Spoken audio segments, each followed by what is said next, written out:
नमस्कार दोस्तों, आज है संडे और संडे को जैसा कि आप सभी जानते हैं मैं लेकर आता हूं एक टेस्ट पेपर जो कि सामान्य ज्ञान और सामान्य विज्ञान से जुड़े हुए होते हैं। और ये सभी जो सामान्य ज्ञान और सामान्य विज्ञान के जो सवाल हैं मैं सभी को एनसीईआरटी के बुक से खोज कर आपके लिए लेकर के आता हूं। तो यह जो वीडियो है वो किन के लिए है? तो ये वीडियो है सीटेट के लिए, STET, super TET, EMRS, DSSB, SSC and all other examination. यदि कोई स्कूलिंग के बच्चे भी इस वीडियो को देख रहे हैं तो उनके लिए भी यह उपयोगी होगा। और यदि आप में से बहुत ऐसे लोग हैं जो नहीं भी पढ़ाई कर रहे हैं लेकिन उनकी इच्छा होती है थोड़ा जानकारी जमा करने की, तो वो भी यह वीडियो को देख सकते हैं। यहाँ तक कहना गलत नहीं होगा कि यह मल्टीपर्पज़ वीडियो है। तो आपको करना क्या है? आपको करना है इस वीडियो को अंत तक देखना है, पहला काम। दूसरा, आपको यह पसंद आएगा क्योंकि मैं आपके लिए मेहनत करता हूं और मेहनत रंग लाती है। तो आप इसे लाइक करें, देखने के बाद दोस्तों में शेयर करें, उनको भी जानकारी, मनुष्यता के नाते उनको भी जानकारी होनी चाहिए। बहुत सारे आप देख रहे होंगे जो नए सब्सक्राइबर हैं, तो नए सब्सक्राइबर हैं तो उनको चैनल को सब्सक्राइब करना होगा और प्रेस बेल आइकन को दबाना होगा। अगर आप ऐसा नहीं करेंगे तो आपको बार बार दूसरों से मांगना पड़ेगा वीडियो। ऐसे में क्या होगा, आपकी पढ़ाई बाधित होगी। तो क्यों ना इसे सब्सक्राइब कर लिया जाए ताकि आपको समय पर नोटिफिकेशन मिलता रहे। और आपके इस वीडियो के अंत में आपको मिलेंगे एक सवाल, उसे आपको कमेंट करके जवाब देना है। तो चलिए देखते हैं वीडियो में आगे क्या है। पहला सवाल है कि भारत का सबसे ठंडा स्थान कहाँ है? देखिए, आपको लग रहा होगा कि यह जम्मू कश्मीर है, तो ये आपका भ्रम है। जम्मू कश्मीर, द्रास, लेह, इन सभी स्थानों पर बर्फ होते हैं। तो ये भ्रम में ना पड़े कि जम्मू कश्मीर ही सबसे ज़्यादा ठंडा स्थान है। तो इसका सही उत्तर होगा द्रास, ऑप्शन नंबर 3। ये देखिए, कुछ तस्वीरें मैंने आपके लिए गूगल से लगाई हैं। यह है भारत का सबसे ठंडा स्थान और ये ठंडा स्थान जो है ये द्रास है। द्रास कहाँ पड़ता है? तो आप दाहिने साइड कोना में देखिए एक मैप दिया हुआ है और ये जो द्रास है ये लद्दाख में पड़ता है। लद्दाख क्या है? तो लद्दाख एक केंद्र शासित प्रदेश है जो अभी हाल ही में बना है। यहाँ पर आप देख रहे होंगे द्रास मार्केट लद्दाख, वो जो मार्केट का ये ट्रॉली होता है ना, ट्रॉली का चिन्ह बना हुआ है वहाँ पर। यहाँ कारगिल वार मेमोरियल भी है। उसके नीचे देखिए इसका कुछ वर्णन दिया हुआ है। द्रास लद्दाख में स्थित है। यह भारत का सबसे ठंडा शहरों की हमारी सूची में सबसे ऊपर है, यानी भारत में सबसे ठंडा शहर है। सर्दियों के दौरान -40 डिग्री के रूप में, यानी -40 डिग्री से भी कम तापमान यहाँ हो जाता है। कारगिल इस शहर में भी साइबेरिया के बाद दुनिया में सबसे ठंडा स्थान है। द्रास से 2 किलोमीटर की दूरी पर है। कारगिल जो है द्रास से 2 किलोमीटर की दूरी पर है। दूसरा सवाल है, भारत का एकमात्र राज्य जहां जाड़े में झमाझम बारिश होती है। झमाझम बारिश का मतलब होता है पूरा कस के बारिश पड़ना। अभी हाल ही में पड़ा था। तो ऑप्शन है पश्चिम बंगाल। तो पश्चिम बंगाल देखिए, आपको पता होगा कि तो बरसात में ही बारिश हो रही है। केरल में भी बरसात में बारिश होती है। मुंबई में से तो पश्चिमी विक्षोभ उड़ता है तो वहाँ तो बारिश हो ही रही है। तो इसका सही ऑप्शन है ऑप्शन नंबर 4, तमिलनाडु। तमिलनाडु में क्या होता है कि आप देख लीजिए तमिलनाडु का, तमिलनाडु में पश्चिमी घाट और पूर्वी घाट के पहाड़ आकर के मिलते हैं। ऐसे में क्या होता है कि वो बारिश को रोक देता है। चलिए डिटेल में जानते हैं। राज्य का जो पश्चिमी और दक्षिणी और उत्तर पूर्वी भाग भूभाग वाला है, जमीन वाला। तमिलनाडु एकमात्र ऐसा राज्य है जहाँ पर पूर्वी घाट और पश्चिमी घाट की सीमा करके मिलती है और वो नीलगिरी पहाड़ से जुड़ी हुई है। केरल की सीमा से लगता पश्चिमी घाट है जो दक्षिण पश्चिम मानसून की बारिश को रोक देता है। अब मैं पश्चिमी घाट और पूर्वी घाट का वीडियो दे चुका हूँ, मैंने दिया है, आप उसे देख लें। मोटा मोटी आपको हम समझा देते हैं। चलिए इस नक्शा को देखिए, यहाँ पर है पश्चिमी घाट और यहाँ पर है पूर्वी घाट। तो यहाँ से अरब सागर से जब लहरें उठती हैं तो यहाँ से इतना पूरा उत्तर भारत तक बारिश करवाती है। एक तूफान इधर से उठता है जो यहाँ पर भी बारिश करवाता है, लेकिन इस इलाके में तो बारिश हो गई। जरा इस इलाके को देखिए, यहाँ से जो लहरें उठी उसे घाटों ने, पश्चिमी घाट के पहाड़, यहाँ पर कौन सी पहाड़ है, यहाँ पर है नीलगिरी की पहाड़ियाँ। यहाँ पर फिर से मैं कलर चेंज करता हूँ पेंसिल का, ये देखिए आप, यहाँ पर है नीलगिरी की पहाड़ियाँ, और यहाँ पर भी एक पहाड़ है ना, मुंबई महाराष्ट्र के पास, जिसकी वजह से इधर नहीं जा पाता है और इधर नहीं आ पाता। तो इन दोनों इलाकों में वृष्टि छाया का क्षेत्र बन जाता है। ये देखिए हवाएं इस प्रकार चल जाती पश्चिमी विक्षोभ। लेकिन जब मानसून लौटता है, यानी जाने के बाद हवाएं लौटती हैं, तो इस इलाके में झमाझम बारिश होता है ना, यही वाला। तो बाद बाकी की तुलना में तो यहाँ देखिए तटीय प्रदेश है, लेकिन फिर भी बारिश कम होती, क्योंकि यहाँ से तूफान नहीं उठता है। जब भी उठता है तो इधर से उठता है या इधर से उठता है। ठीक है, आपको समझ में आ रहा, क्लियर हो गया होगा। आगे देखते हैं। अब इसकी राजधानी क्या है? इसकी राजधानी है चेन्नई। तो चेन्नई में आप मैप में देखेंगे कि चेन्नई कहाँ पर है, आपको मैं दिखाता हूँ, जूम कर लेते हैं। यहाँ देखिए आप, है ना, यहाँ एक छोटा सा शहर दिख रहा होगा आपको, यहाँ पर इस जगह, वो चेन्नई है, और ये पूरी तरह समंदर के किनारे बसा हुआ है। आपने देखा, सबसे बड़ा शहर चेन्नई दिखा रहा है। ये देखिए शहर दिखा रहा है चेन्नई, लेकिन असल में देखिए चेन्नई कितना छोटा है, देख रहे हैं आप, चेन्नई यहाँ पर है। तो वो ये इस हिसाब से नहीं दिखा रहा है कि जिला कितना बड़ा है, कि राज्य कितना बड़ा है, वो नहीं कर रहा है। जिले देखिए कितने बड़े बड़े जिले हैं, आप देखिए ध्यान से। यहाँ पर इस चीज़ को क्लियर करना बहुत ज़रूरी है। हमें लगता है कि यदि जिला बड़ा हो तो शहर भी बड़ा होगा, तो ये ऐसी बात नहीं है। अब यहाँ देखिए कितने बड़े बड़े जिले हैं, है ना, ये सभी इनके जिले हैं। लेकिन शहर की माने, शहर मीन्स सिटी, तो इसमें चेन्नई जो है सबसे बड़ा शहर है। अब आपके समझ में आ गया होगा कि चूंकि चेन्नई क्या है, तो चेन्नई तो एक मल्टी सिटी है ना, महानगर है ये, तो महानगर तो बड़ा होगा ही। तो अब आप देखिए कि महानगर कितने हैं भारत में। तो भारत में जो महानगर है वो है 4। पहला है दिल्ली, मुंबई, चेन्नई और कोलकाता। ये 4 महानगर हैं और चारों 4 दिशाओं में हैं। अब ये ना सोचे कि महानगर है तो और इससे बड़े कोई शहर नहीं हो सकते हैं। अभी हाल में हैदराबाद और बेंगलोर महानगर से भी बड़े शहर बनकर उभरे हैं। तो चलिए देखते हैं। इस राज्य की पूर्वी भाग उपजाऊ है और उत्तरी भाग में पहाड़ियां हैं और समतल भूमि है। राज्य के मध्य भाग शुष्क हैं और राज्य के अन्य क्षेत्रों की तुलना में कम बारिश होते हैं। क्यों कम बारिश होते हैं? क्योंकि पश्चिमी विक्षोभ जो उठता है उसे रोक लेती है नीलगिरी की पहाड़ियाँ। अब इसकी जनसंख्या कितनी है? जनसंख्या है 7,21,47,030 और ये 2011 की जनगणना के अनुसार। घनत्व कितना है? 555 व्यक्ति प्रति वर्ग किलोमीटर स्क्वायर, प्रति वर्ग किलोमीटर स्क्वायर तो उसी को बोलते हैं। क्षेत्रफल क्या है? 1,30,058 वर्ग किलोमीटर। जिले हैं 32 और राजभाषा है तमिल। यहाँ से भी एक सवाल उठते हैं कि चेन्नई की राजभाषा क्या है? तमिल। और इसका गठन हुआ था 26 जनवरी 1950 को। अगला सवाल, प्रत्येक कितनी ऊंचाई जाने के बाद तापमान में 1 डिग्री सेल्सियस की गिरावट आएगी?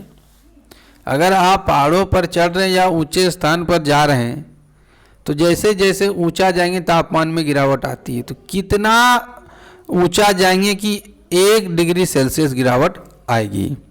तो तो आप देखें option 160 metre, 165 metre, 170 metre, 175 metre. इसका सही उत्तर होगा 165 मीटर।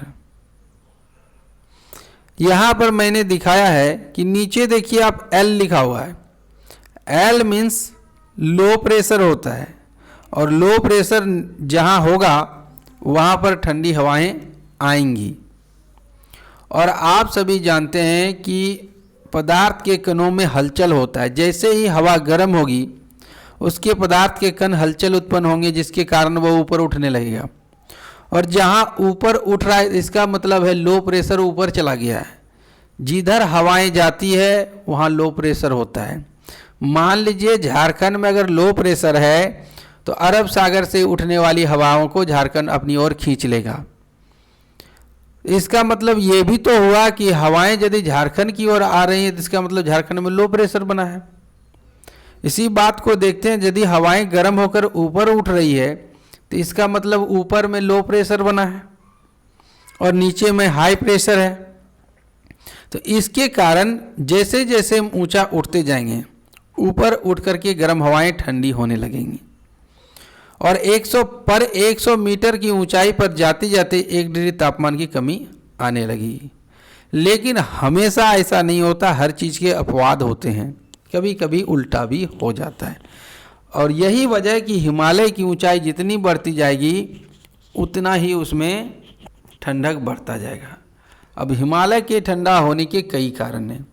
पहली तो है ऊंचाई, क्योंकि ऊंचे स्थानों पर तापमान गिरता अभी हमने देखा। अब आप समझें कि जब उसके उत्तर में कौन है, चीन है, रूस है। और रूस बहुत बड़ा भले ही महादेश हो, लेकिन उसकी जनसंख्या भारत के 2 राज्यों के बराबर है। अब उतने बड़े राज्य और जनसंख्या इतनी कम, इसका एक वजह है कि वो उत्तरी ध्रुव के करीब होता है और वहाँ से ठंडी हवाएं चलती हैं।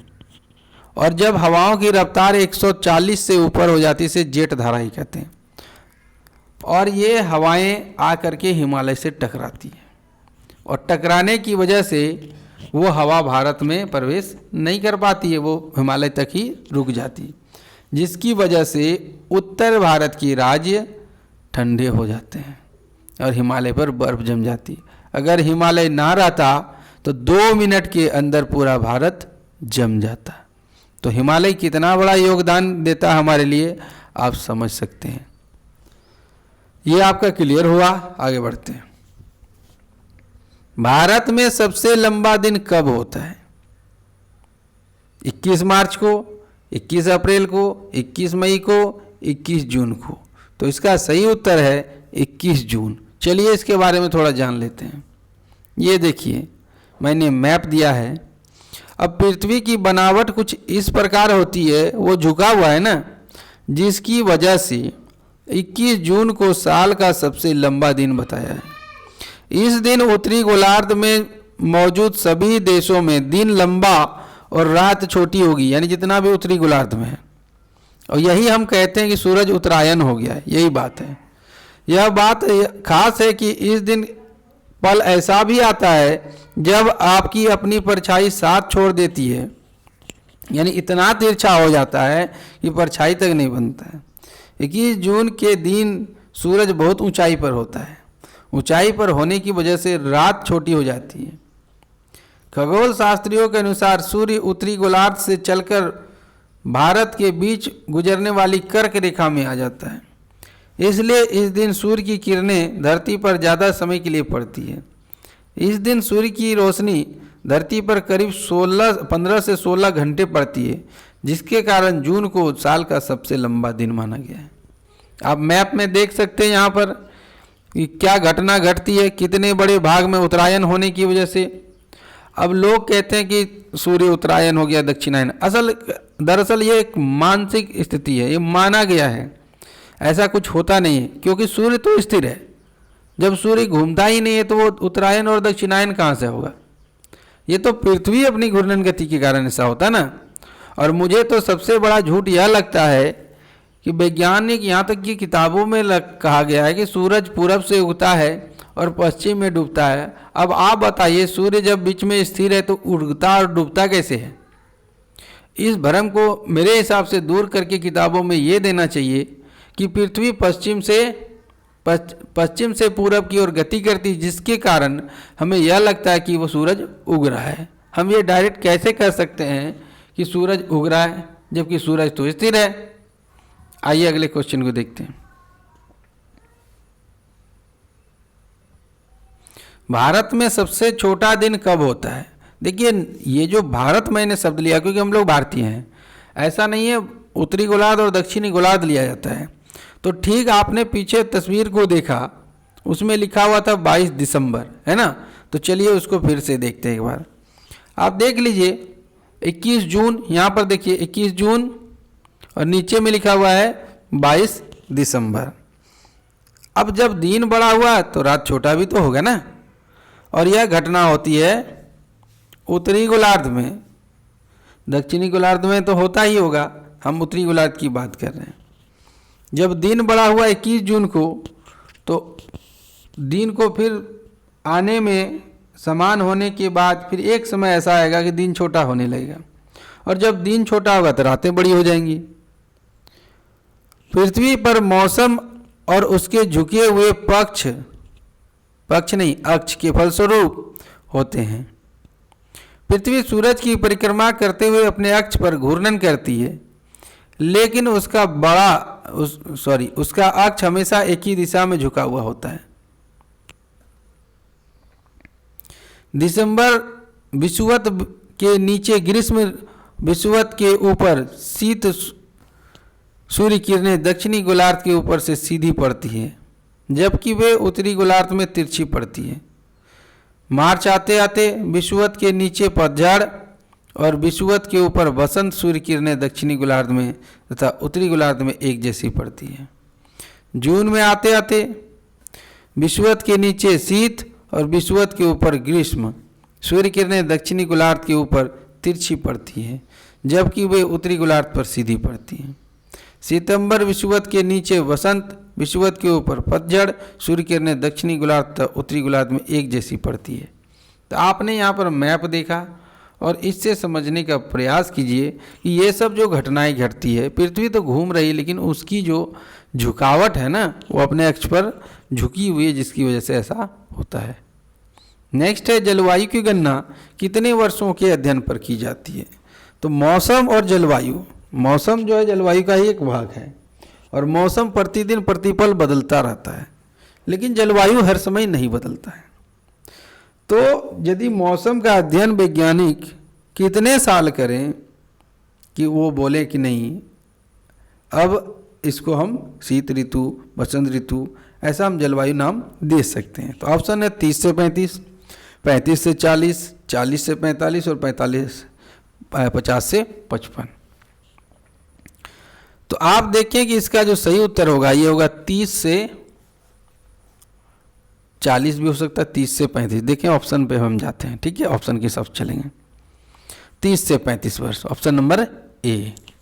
अब इसे समझ लेते हैं। जलवायु मौसम के प्रमुख तत्वों, क्या क्या होगा तत्वों में? वायु दाब, इसको प्रेशर कहते हैं, तापमान, आर्द्रता, वर्षा तथा सौर प्रकाश की लंबाई, पृथ्वी के अवधि के औसतीकरण 30 वर्ष या उससे अधिक को उस स्थान की जलवायु कहते हैं। जो उस स्थान की भौगोलिक स्थिति, आवंटन, पर्वत, महासागरीय धाराओं, निम्नता, उच्च दाब पट्टियों, अवदाब एवं और भी कई कारक हैं। तो आप देख लीजिए कि गर्मी इतनी बढ़ रही है कि सूरज, पृथ्वी लग रहा है पिघल रहा है। ये काल्पनिक दृश्य है, मैंने दिखाया कि जलवायु परिवर्तन में क्या होता है। इधर कुछ बच्चों ने कमेंट लिखे हैं, किताब से मैंने एक लिया। हमारी दादी कहती थी कि पहले कभी सर्दी, बारिश और गर्मी का मौसम ठीक समय पर आता था, पर इस कारण पेड़ पौधों को वक्त पर पानी और अच्छी धूप मिलती थी। आज पेड़ पौधे कट रहे हैं, जिसकी वजह से हमारे मौसम में असंतुलन हो गया है। मानव शरीर में कुल कितनी हड्डियां हैं? तो आप सभी जानते हैं कि मानव शरीर में 206 हड्डियां हैं, लेकिन जन्म के समय हमारे शरीर में 300 के करीब हड्डियां होती हैं। जब छोटा बच्चा जन्म लेता है वो बहुत सारी हड्डियां उसके शरीर में होती। देखिए कितने प्रकार के कंकाल तंत्र को मैंने लगाया है। हमारी हड्डियों की संख्या क्यों घट जाती है? जन्म के समय शरीर में 300 हड्डियां होती है, लेकिन मृत्यु के समय तक शरीर में सिर्फ 206 हड्डियां बचती है, जिसकी वजह कई हड्डियां जैसे खोपड़ी आदि का जुड़कर एक इकाई बन जाना। आप देखेंगे छोटे बच्चों के पैर पूरी तरह मुड़ जाते हैं। अब मोड़ के देखिएगा, तेल लगा इसमें थोड़ा टेढ़ा होता है, लेकिन जैसे जैसे वो बड़ा होगा उसका पैर सीधा होने लगता है, यानी वहाँ की हड्डी जुड़ने लगी है। तो देखिए हड्डी कितने प्रकार के दिखा है। जॉइंट भी यहाँ लिखा है मैंने। तो जॉइंट के बारे में अचल संधि, संधि मीन्स जॉइंट, दुराज संधि, सुराग संधि, कुंदुक संधि, हिंज संधि, कंदुक संधि, हिंज संधि, हिंज संधि, है ना। इनमें से कौन जल्दी गर्म होता है? जल स्थल दोनों एक साथ? कोई नहीं। तो जल से ज़्यादा स्थल गर्म होता है।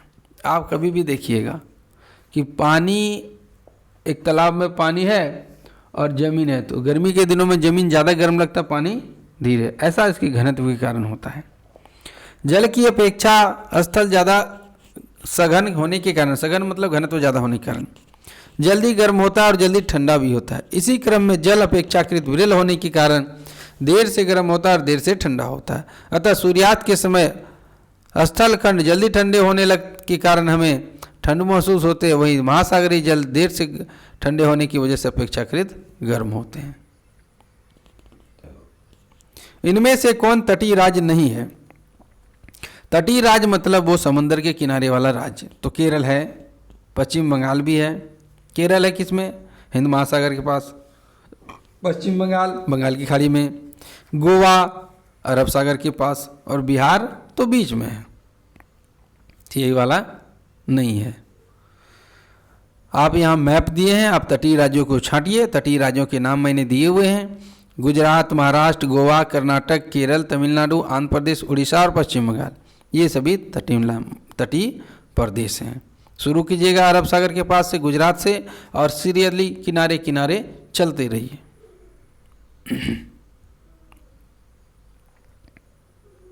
अगला है पृथ्वी का सही प्रतिरूप क्या है? प्रतिरूप मतलब मॉडल होता है। यदि हम ताजमहल ना देखे हों तो उसके खिलौना ताजमहल को देख करके अंदाज़ा लगा लेते हैं कि ताजमहल उसी प्रकार का होता है। तो नक्शा तो चपटा होता है, उस तो होगा नहीं, ग्लोब है। इसका सही उत्तर क्या है? ग्लोब। क्योंकि ग्लोब जो है पृथ्वी का सही प्रतिरूप है। इसमें हम क्या क्या देख सकते हैं? महाद्वीप देख सकते हैं, महासागर देख सकते हैं, द्वीप देख सकते हैं, और छोटे मोटे बहुत सारे चीज़ों को देख सकते हैं। विश्व का पहला उपग्रह कौन सा है? तो विश्व का पहला उपग्रह बनाया था रूस ने, और वो है स्पुतनिक 1। ये देखिए आप तस्वीर स्पुतनिक 1 की, और ये मॉडल कॉपी है। स्पुतनिक 1 रूस द्वारा निर्मित इस धरती का पहला कृत्रिम उपग्रह था। इसको रूस ने 1957 में प्रक्षेपित किया था, यानी इसको छोड़ा था। लॉन्च हुआ था 4 अक्टूबर 1957 को 8:28 PM। कक्षा की ऊंचाई 577 किलोमीटर, कक्षा में गति 8 किलोमीटर प्रति सेकंड। निर्माता एनर्जिया, लॉन्च स्थल गागरिन का आरंभ, रॉकेट का नाम था स्पुतनिक। ये इसके डिटेल हुए। अक्षांश और देशांतर रेखाओं के जाल को क्या कहते हैं? चित्र पे आइएगा तो ज़्यादा समझ में आएगा। इसे ग्रिड कहते हैं। चलिए देखिए, अक्षांश और देशांतर, क्षैतिज रेखाएं देशांतर हैं। चलिए मैं अब लेते हूँ कलम। ये जो रेखाएं ऐसे ऐसे, रुकिए कलर चेंज करने दीजिए। ये जो रेखाएं ऐसे ऐसे आपको दिख रही हैं, इसको कहते हैं अक्षांश, और ऐसी ऐसी रेखाएं जो ऊर्ध्वाधर रेखाएं ऊपर से नीचे, इसको कहते हैं देशांतर। तो दोनों को जब मिला देते हैं तो क्या एक जाल की तरह दिख रहा है ना, तो इसी को कहते हैं ग्रिड। क्षैतिज रेखाएं अक्षांश रेखाएं हैं और ऊर्ध्वाधर रेखाएं देशांतर हैं। ये रेखाएं एक दूसरे को आपस में समकोण पर काटती है और एक जाल बनाती है, जिसे ग्रिड कहते हैं। ग्रिड पृथ्वी की सतह पर स्थानों का सटीक पता लगाने में हमारी मदद करती है। जैसे कि आप देखे होंगे ग्राफ पेपर में छोटे छोटे बॉक्स बने होते हैं, उसे ग्रिड कहा जाता है। अंटार्कटिक वृत्त किस ध्रुव में है? तो आप देखे थे कि आर्कटिक महासागर जो है उत्तरी गोलार्ध में है, जबकि अंटार्कटिक, जिसे अंटार्कटिका भी कहते हैं, वो दक्षिणी गोलार्ध में पड़ता है। इसका सही उत्तर है दक्षिणी गोलार्ध। ये आप देख लीजिए। नॉर्थ पोल देख रहे हैं, तो नॉर्थ पोल में क्या है, आर्कटिक ओशियन है और नीचे है अंटार्कटिक, ये महासागर, ऊपर वाला महासागर है और नीचे वाला महादेश है, और ये जो महासागर पूरी तरह जमा हुआ है। अंटार्कटिक वृत्त पृथ्वी के नक्शे में अक्षांश द्वारा चिन्हित 5 प्रमुख क्षेत्रों में सबसे बड़ा क्षेत्र है। इस वृत्त के दक्षिण क्षेत्र को अंटार्कटिका के रूप में जाना जाता है और उत्तरी क्षेत्र को दक्षिण शीतोष्ण कहा जाता है। अंटार्कटिक वृत्त के दक्षिण में क्षितिज के ऊपर प्रतिवर्ष सूर्य की कम से कम एक दिन के लिए दिखाई देता है। यानी सोच लीजिए, नॉर्थ पोल में सूर्य मात्र एक दिन के लिए दिखाई देता है, इसलिए आधी रात को भी सूर्य दिखाई देता है। और क्षितिज के नीचे प्रतिवर्ष सूर्य कम से कम एक दिन के लिए दिखाई नहीं देता है, इसलिए दोपहर को भी सूर्य दिखाई नहीं देता है। यही बात उत्तरी गोलार्ध में आर्कटिक वृत्त पर भी लागू होती है। अगला है, भारत में समय का निर्धारण किसके द्वारा किया जाता है? तो इसका सही उत्तर है 82.5 डिग्री ईस्ट।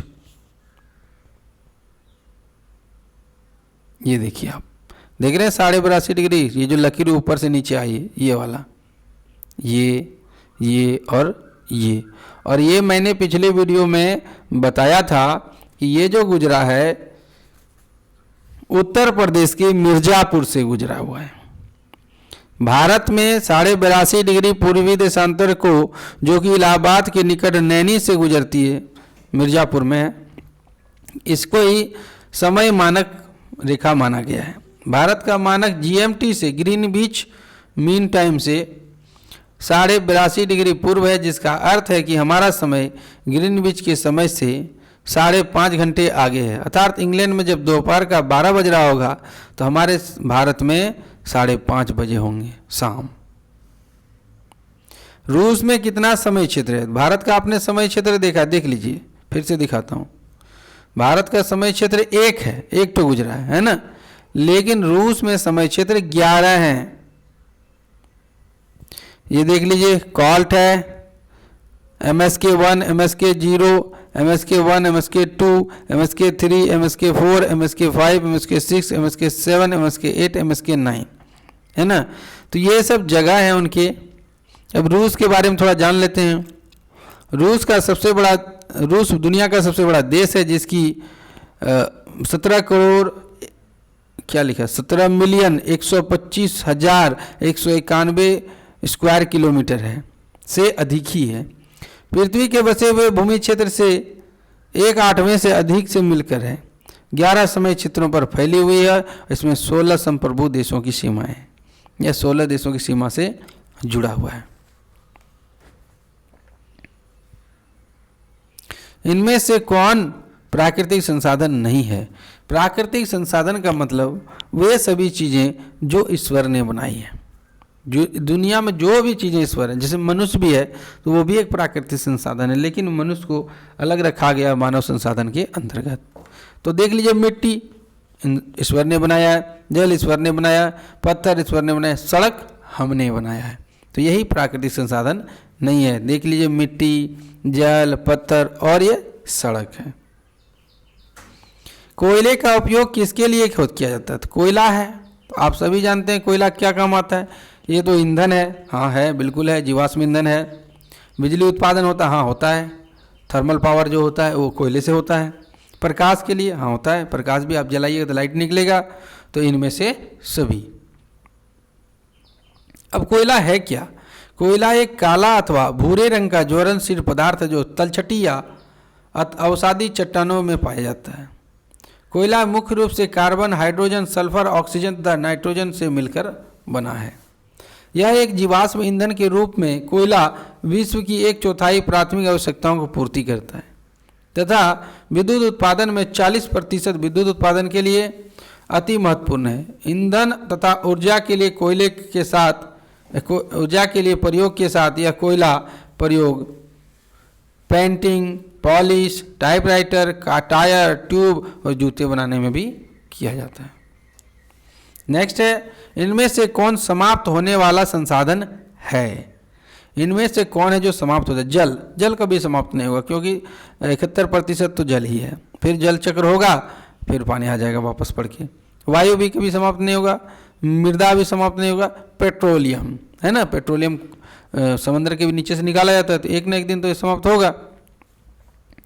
ये संसाधन प्रकृति में असीमित मात्रा में उपलब्ध हैं और मानवीय गतिविधियों से समाप्त नहीं होने वाले हैं। समाप्त होने वाले संसाधन कोयला, प्राकृतिक गैस, पेट्रोलियम, खनिज और वन है। देखिए जो ऊपर चित्र आपको दिख रहा है, सूरज, हवा, ये सब कभी खत्म होने वाला नहीं, लेकिन नीचे जो आपको दिख रहा है समाप्त होने वाले में कोयला, प्राकृतिक गैस, पेट्रोलियम, खनिज, वन, एक न एक दिन ये समाप्त हो जाएगा, क्योंकि हम लोग उसका सही से इस्तेमाल नहीं कर रहे हैं। और नवीकरणीय संसाधन वे संसाधन होते हैं जिनके भंडारण में प्राकृतिक प्रक्रियाओं द्वारा पुनर्स्थापन नहीं होता रहता है। यह संसाधन मानवीय क्रियाओं द्वारा समाप्त हो जाते हैं और इन्हें पुनः बनने में काफ़ी समय लगता है, यहाँ तक कि करोड़ों वर्ष लगते हैं। उदाहरण के लिए कोयला, पेट्रोलियम, प्राकृतिक गैस इत्यादि। भारत की पूर्वी सीमा किन देशों से लगती है? तो भारत की पूर्वी सीमा की बात कर रहा है, तो चलिए हम चलते हैं पूरब में। तो पूरब में दो देश मिलेंगे आपको, बांग्लादेश और म्यांमार। देख लीजिए यहाँ पर आप जूम करता हूँ मैं, यहाँ पर है बांग्लादेश और यहाँ पर है म्यांमार, है ना। चलिए अब पेन का इस्तेमाल किया जाए। ये है बांग्लादेश और ये है म्यांमार, तो इन्हीं दो देशों से लगती है ना पूर्वी सीमा।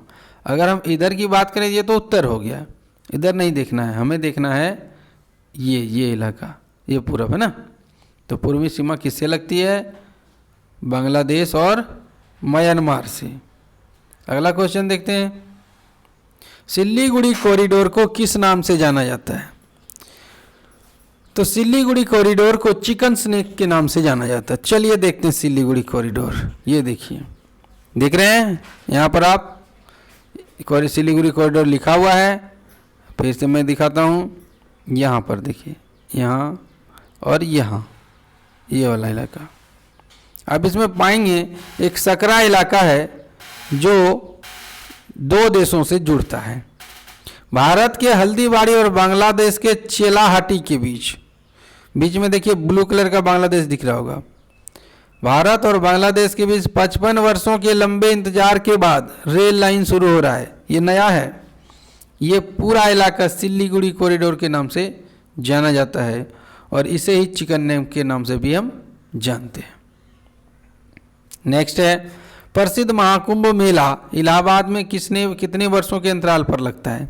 तो महाकुंभ मेला जो लगता है वो 12 वर्ष के अंतराल पर लगता है। ये देख लीजिए आप, महाकुंभ कितना जबरदस्त भीड़ है, बाप रे बाप, कह नहीं सकते। कुंभ का पर हर 12 वर्ष के अंतराल पर चारों में से किसी एक पवित्र नदी के तट पर मनाया जाता है। चाहे वो हरिद्वार में गंगा नदी के तट हो, उज्जैन में शिप्रा नदी, नासिक में गोदावरी नदी और इलाहाबाद में त्रिवेणी, जहाँ गंगा यमुना सरस्वती का संगम हुआ है, ये कहीं पर भी मनाया जा सकता है।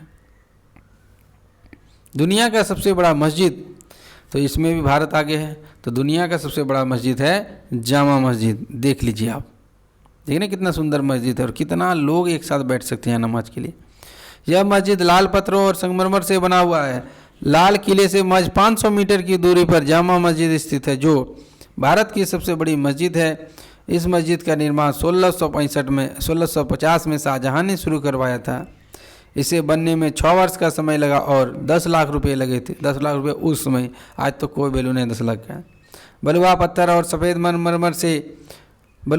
और सफ़ेद संगमरमर से निर्मित इस मस्जिद में उत्तर और दक्षिण द्वारों से प्रवेश किया जा सकता है।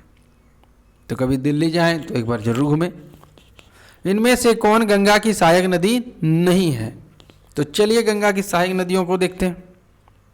इनका सही आंसर है सतलुज। आगे चलिए, ये देख लीजिए, गंगा की सहायक नदियों में है यमुना, घाघरा, बागमती, रामगंगा, करनालू जिसे सरयू भी कहते हैं, तापी, गंडक, कोसी और काक्षी। और दक्षिण से पठार में आने वाली नदियों में ये प्रमुख नदियां हैं सोन, बेतवा, कैन, दक्षिणी टोस आदि। अब देखिए सवाल ये भी आता है कि भारत के किस शहर से गंगा नदी गुजरी है? तो ये गुजरी है ऋषिकेश, देवप्रयाग, हरिद्वार, कानपुर, इलाहाबाद, वाराणसी, पटना और कोलकाता से। मैप को देखें अच्छे से आप। क्षेत्रफल की दृष्टि से भारत का विश्व में कौन सा स्थान है? तो क्षेत्रफल की दृष्टि से भारत का विश्व में 7वां स्थान है, जनसंख्या की दृष्टि से दूसरा स्थान है, और दोनों मामले में भारत चीन से एक कदम पीछे है। ये देखिए, रूस जो है दुनिया का सबसे बड़ा देश है, इसका क्षेत्रफल है 17,75,400 वर्ग किलोमीटर। कनाडा का है, पहला नंबर में रूस, दूसरा है कनाडा। कनाडा का है 9,984,670 वर्ग किलोमीटर।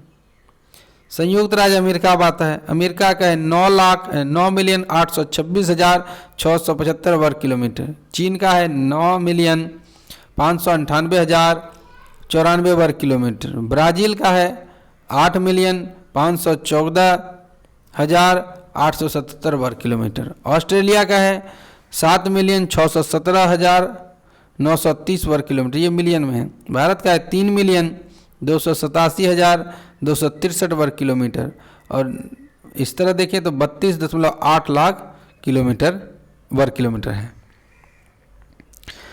25वां सवाल है, एवरेस्ट पर चढ़ने वाले प्रथम व्यक्ति कौन थे और कहाँ के थे? तो ये थे एडमंड हिलेरी और तेंजिंग नोर्गे, दोनों चढ़े थे। तो इसका सही उत्तर होगा दोनों, लेकिन आधिकारिक तौर पर एडमंड हिलेरी का नाम लिया जाता है क्योंकि मेन जो थे वो सर एडमंड हिलेरी ही थे, साथ में उनके नेपाल के तेंजिंग शेरपा थे। न्यूजीलैंड एडमंड हिलेरी के साथ वे पहले व्यक्ति है जिन्होंने माउंट एवरेस्ट की चोटी पर पहला कदम रखा था। कौन? तेंजिंग शेरपा। इसके पहले पर्वतारोहण के सिलसिले में वो चित्राल और नेपाल में रहे थे। कौन? एडमंड हिलेरी, न्यूजीलैंड के थे। हिमालय कितने देशों में फैला हुआ है? हिमालय जो है दरअसल 7 देशों में फैला हुआ है, लेकिन आपको यहाँ ऑप्शन मिलेंगे 6। उनकी एक वजह है जो कि मैं अभी बताता हूँ। ये आप देखें, हिमालय पर्वत 7 देशों की सीमाओं में फैला हो। ये देश हैं पाकिस्तान, अफगानिस्तान, भारत, नेपाल, भूटान, चीन और म्यांमार। म्यांमार जो आप देख रहे हैं दहने वाले नक्शे में, देखिए म्यांमार, वहाँ पर ऊपर में आपको देखिए थोड़ा सा टच कर रहा है, लाल कलर से, ग्रीन कलर से अरुणाचल प्रदेश के पास टच कर रहा है। तो वो जो है हिंदू कुश पर्वत है, लेकिन इसे मान्यता नहीं मिली है क्योंकि उतनी ऊंची चोटियाँ यहाँ पर नहीं है, इसलिए इसे मान्यता नहीं मिली है, और इसीलिए यही वजह है कि जीके में आपको 6 कहा जाता है। भारत का सबसे पुराना तेल शोधक कारखाना कहाँ है? तो ये है डिगबोई, और डिगबोई कहाँ पर है? डिगबोई है असम में। डिगबोई रिफाइनरी को 11 दिसंबर 1901 को कमीशन किया गया था, बनाया गया था या चालू किया गया था।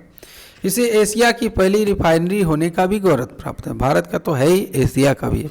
और देख लीजिए तेल शोधक कारखाना कैसा दिखता है।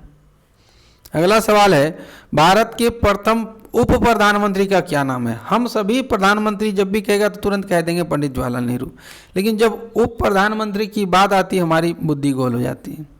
तो ये थे सरदार वल्लभ भाई पटेल। सॉरी, यहाँ पर दार लिखा गया है, तो ये थे सरदार वल्लभ भाई पटेल। ऐसा नाम लिखना अच्छा नहीं लगता है तो मैं यहाँ पर लिख देता हूँ सरदार, है ना, सरदार वल्लभ भाई पटेल, और जो कि गृह मंत्री भी हैं, अभी नहीं उस समय।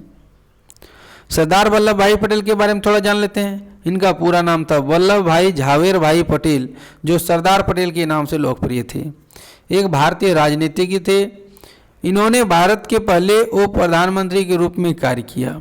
जन्म तारीख 31 अक्टूबर 1875 नाडियाड में, मृत्यु की जगह और तारीख 15 दिसंबर 1950 मुंबई में। पत्नी का नाम झावेरबा पटेल, 1893 से 1909। शिक्षा मिडिल टेम्पल। माता पिता झावेर भाई पटेल लदवा। भारत के प्रथम उप प्रधानमंत्री सरदार वल्लभ भाई पटेल इस पद पर तब तक के अंतरिम व्यक्ति जिस श्री लाल कृष्ण आडवाणी थे। वर्तमान सरकार में कमलजीत दास उप प्रधानमंत्री हैं, उस समय की बात हो रही, अभी नहीं। वस्तुतः उप प्रधानमंत्री के पास केवल यह शक्ति है कि वह प्रधानमंत्री की अनुपस्थिति में कैबिनेट की बैठकों की अध्यक्षता करता है, सारा काम तो वो कर नहीं सकता। सबसे चमकीला तारा क्या है? तो सबसे चमकीला तारा है, उसका नाम है, हमारा सही उत्तर है साइरस। ये देखिए, आप देख रहे हैं, और ओरियन से एक बीचों बीच एक लाइन खींचिए, आपको साइरस दिखेगा रात में। सामान्यतः धरती से दिखने वाला यह सबसे चमकीला तारा है सीरियस, जो कि कैनिस मेजर नक्षत्र का हिस्सा है। पर यदि हम आसमान को भूमध्य रेखा के अनुसार उत्तर और दक्षिण में बांट दें तो सीरियस इस रेखा के 17 डिग्री दक्षिण की ओर पड़ता है। इस हिसाब से आकाश के उत्तरी भाग का सबसे चमकीला तारा है आर्कट्यूरस, लेकिन उत्तरी दक्षिणी तो कहा नहीं है, सिर्फ कहा चमकीला, इसलिए हो जाएगा सीरियस। अब आखिरी सवाल है इस वीडियो का कि तिलचट्टा के खून का रंग कैसा होता है। अब मैंने कहा तो अब इसका मतलब ये नहीं कि आप तिलचट्टा मारिए और खून निकालिए, मैं यहाँ तस्वीर दिखाता हूँ। तो तिलचट्टा के खून का रंग सफ़ेद होता है, और क्यों होता है ये भी आप जान लीजिए। तिलचट्टा में यानी कॉकरोच में हीमोग्लोबिन नहीं पाया जाता है। हीमोग्लोबिन होता है रेड कलर का, जो कि जीवों, बहुत सारे गर्म खून के जीवों में पाया जाता है, और हीमोग्लोबिन की वजह से उसका कलर होता है लाल। तो आप देख लीजिए, देखिए दाहिने साइड वीडियो में। आपने इस वीडियो को अंत तक देखा, उसके लिए बहुत बहुत धन्यवाद। अब आपकी बारी, मैंने अपना काम किया, अब आप अपने काम पे लग जाइए। आज के लिए आपका सवाल है, पृथ्वी पर 3/4 यानी लगभग 71% जल होने के बावजूद भी लोग पीने की पानी की समस्या में क्यों हैं, क्यों जूझ रहे हैं? इसे आप अपने शब्दों में लिख करके हमें कमेंट करें। अगर आप कमेंट करेंगे मुझे बहुत अच्छा लगेगा। और इस वीडियो में अब ज़्यादा कुछ है नहीं, अब मैं अगले संडे को मिलूँगा अगले वीडियो के साथ। तब तक के लिए धन्यवाद। आपका दिन मंगलमय हो।